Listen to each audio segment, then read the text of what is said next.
Hey y'all, welcome back to Lola Speaks podcast. It's your girl, Lola. And I just want to say thank you guys so much for hanging in there until I became a video personality. How y'all doing? Y'all miss me? Well, y'all ready to see the face behind the voice? Well, here I am in all its glory. Now, I just want to say that this is our setup for now. Bear with me. I am going to do all the trinkets and all the bells and all the whistles. I'm going to make this a more comfortable space for us to dwell in. Trust and believe me when I said it will be a home away from home because I want to be comfortable while I'm speaking to you. So it's going to be more like, come sit on my couch with me. That's the vibes that we're going for. But I just want to say thank you guys for sticking in there. Thank you guys for visiting. Thank you guys for listening. Thank you guys for sharing. Thank you guys for everything that you have made Lola Speaks, because this is a place of healing. This is a place where God dwells.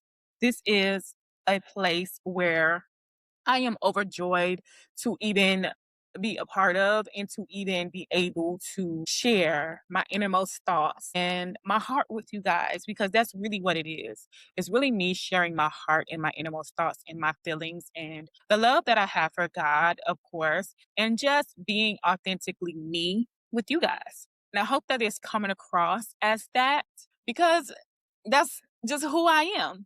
It's just who I am. And I'm so excited that I finally am able to do videos now. It's exciting and it just feels surreal, to be honest. I feel like videos are, the next step into podcasting, and I'm super, super excited. I want to go ahead and dive in to this episode today. So today I was just sitting here and I'm just like, what is dating today? Like, the dating culture absolutely sucks. So I kind of want to dive in and talk about dating for a minute, because I mean, what is dating? What is dating? Like, really, what is the more I sit with it, the more I realize this conversation isn't really about dating at all, right? It's about discernment. It's about recognizing the difference between what someone says and what someone shows you. It's about learning when to stop trying to make sense of confusion, if that makes sense. It's about understanding that sometimes the lesson isn't that somebody didn't choose you. Sometimes the lesson is that they were never choosing at all. So if you've ever found yourself replaying conversations, analyzing text messages, making excuses for somebody's inconsistencies, or wondering why a connection that felt so promising never became anything real, this episode is for you. So let's talk about it. Let's talk about it. For me, I think one of the most hardest things about modern dating is that rejection isn't always obvious. Sometimes nobody says no, nobody walks away. Sometimes nobody tells you they don't want you, right? Instead, they leave you in a gray area, like wondering why. And if you ever been in a gray area, then you know exactly what I'm talking about. That place where somebody likes you enough to keep you around, but not enough to move things forward, right? That place where you're talking, but nothing is really happening and you're not really together. That place where they say they care, but actions leave you questioning everything. That place where conversation gives you just enough hope to stay around, but never enough clarity to feel secure. And the truth is, a lot of us aren't heartbroken because someone rejected us. We're heartbroken because we stayed in the gray area too long. We kept trying to turn mixed signals into clear signals. I've been there. We kept translating confusion into potential. We kept giving people the benefit of the doubt when their actions had already given us the answer. The benefit of the doubt leaves us in such a rut.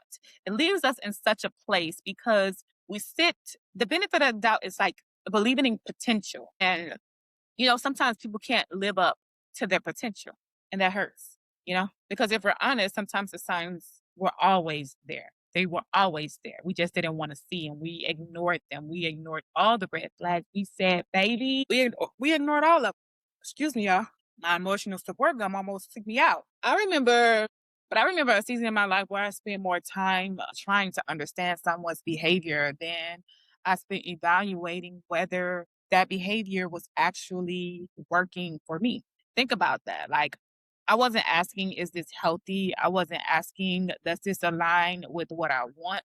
I wasn't asking, do I feel valued here? I was asking questions like, what did they mean when they said that? Like, maybe they're just busy. Maybe they're going through something. Maybe they need more time. Maybe if I'm more patient, you know, maybe if I show them a little bit more, maybe if I just hold on a little longer.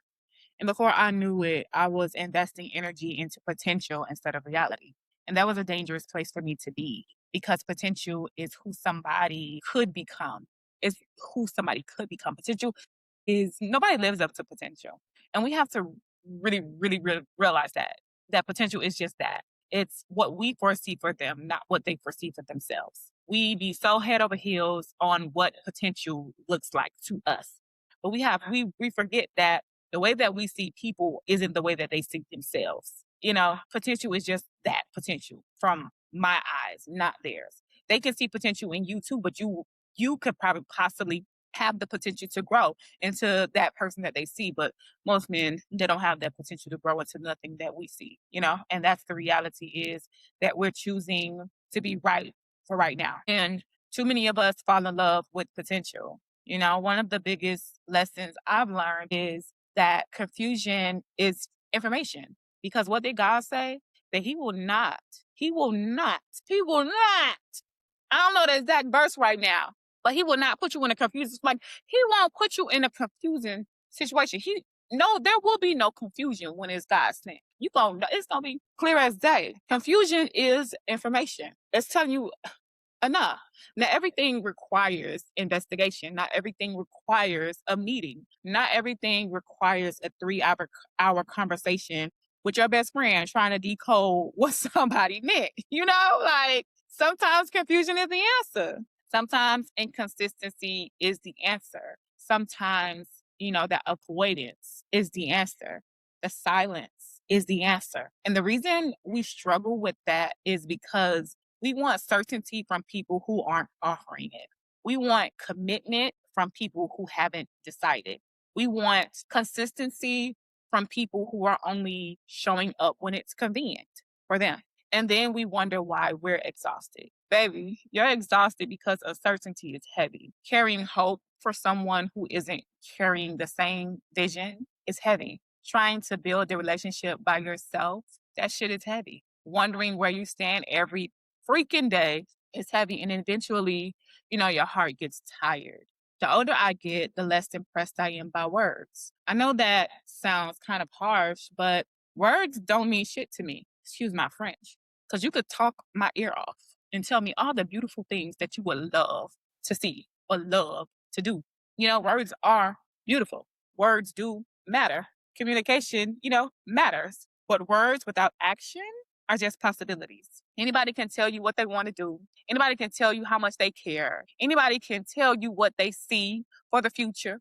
But baby, my discernment teaches me how to pay attention to patterns because patterns tell the truth, not promises, patterns. If somebody values you, you'll see it.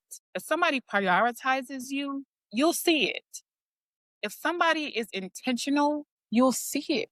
And if somebody keeps showing you inconsistency, you'll see that too. The question now becomes, do you trust what you're seeing? Or do you keep convincing yourself to ignore it? One of my favorite realizations was understanding that being wanted and being valued are not the same things. There are people who want to access you. They'll want your attention. They'll want your energy. They'll want your support, your presence, your affection, your comfort, your wisdom, your body. You're nurturing all the things. They want your nurturing spirit. But valuing you requires something totally different. Valuing you requires responsibility. It requires consideration. It requires effort. Valuing you requires consistency. And if somebody enjoys the benefits of having you around but avoids the responsibility that comes with you, that's not being chosen. That's being convenient. And baby, let me tell you, You were not created to be convenient. Now, I know somebody listening might be saying, Lola, this sounds easier said than done. And you're right, because, feelings complicate things. Chemistry complicates things. History complicates things. Hope complicates things. When we care about somebody, you naturally want to see the best in them. You want to believe them. You want to trust them. You want the story to work out. Like, you see, But discernment asks a different question. Not, what do I hope happens? But it asks is, what is actually happening? Like, what's really going on? What's really going on? Like, what's really going on? And those are not the same thing. I think that's why so many people are tired of dating. I'm tired of dating. Not because there aren't good people, not because love doesn't exist, but because so many people are spending months and years in situations that never had clear direction. They're surviving on potential, they're surviving on chemistry, they're surviving on breadcrumbs. And eventually, you wake up and realize you've been waiting for clarity from somebody who was comfortable being unclear. The realization changes you, like it changes you. So today, I want to leave you with a question, not about the other person, but about you. Like, what would happen if you stopped chasing clarity from people and started requiring it? What would happen if you stopped explaining away inconsistency? What would happen if you believed actions the first time they showed up? What would happen if you trusted yourself enough to walk away from confusion? Because maybe the goal isn't finding somebody who chooses you. Maybe the goal is becoming somebody who chooses themselves enough not to stay where they're merely being considered. And I'm not only asking you those questions, I'm also asking myself those questions, because when do we consider ourselves? When do we put ourselves on the forefront? When do we stop letting confusion, dishonesty, the gray area, all of those things stop clouding our own judgment?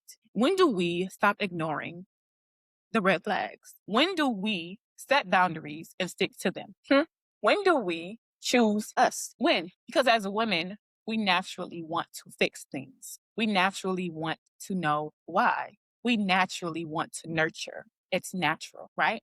Let that not be so natural anymore. Let that not be so natural anymore. Let that first red flag be your discernment telling you it's time to exit stage left. Stop giving the benefit of the doubt. Stop leading with potential. Stop believing that the potential that you see in someone is real, especially if they're not showing up in the ways and in the areas that you need them to.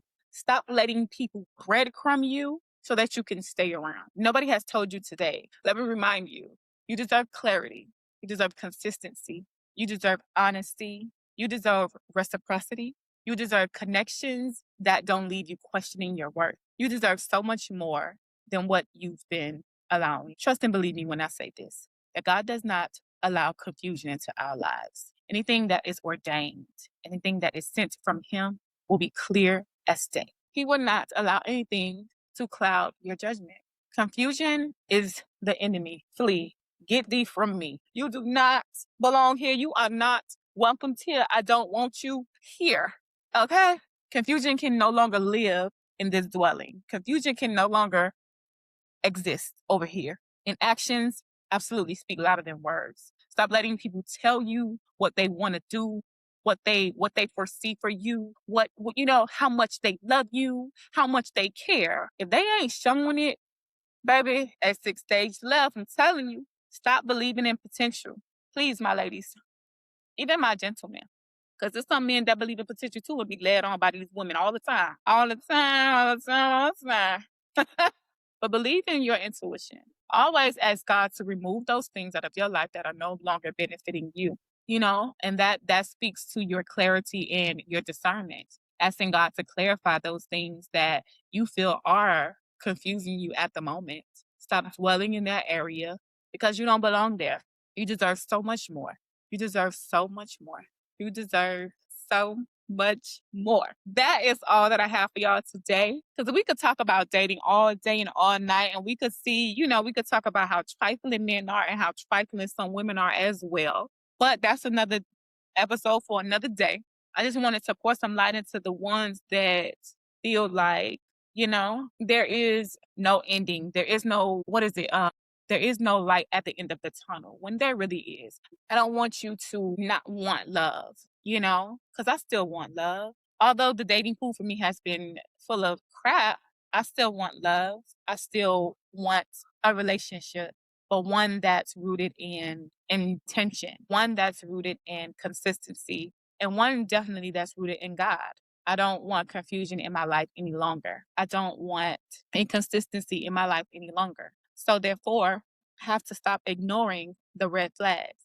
I have to stop ignoring. I have to stop leading with what my potential eye sees in them, especially if they're not showing it. Yeah. Yeah. All right. Until next time, protect your peace, trust your discernment, and remember the right people will make you decode their intentions. They'll make things clear. Yeah. They'll make them clear. This is Lola Speaks. I love y'all to life. Thank you so much for joining me on this episode. And I hope that this episode, it sits with you, and that you're able to share it with someone, or that you're able to revisit it within the next week, 2 weeks, a month from now, a year from now, however long. And I hope that it resonates, and I hope that, you can take key notes from it and apply them to your life today, because we are all going through some of the same similar things. And I just want you to know that you are not alone. You were never alone. We are all in this together. All right. I love y'all to life. Peace. Until next time. Thank y'all. Bye.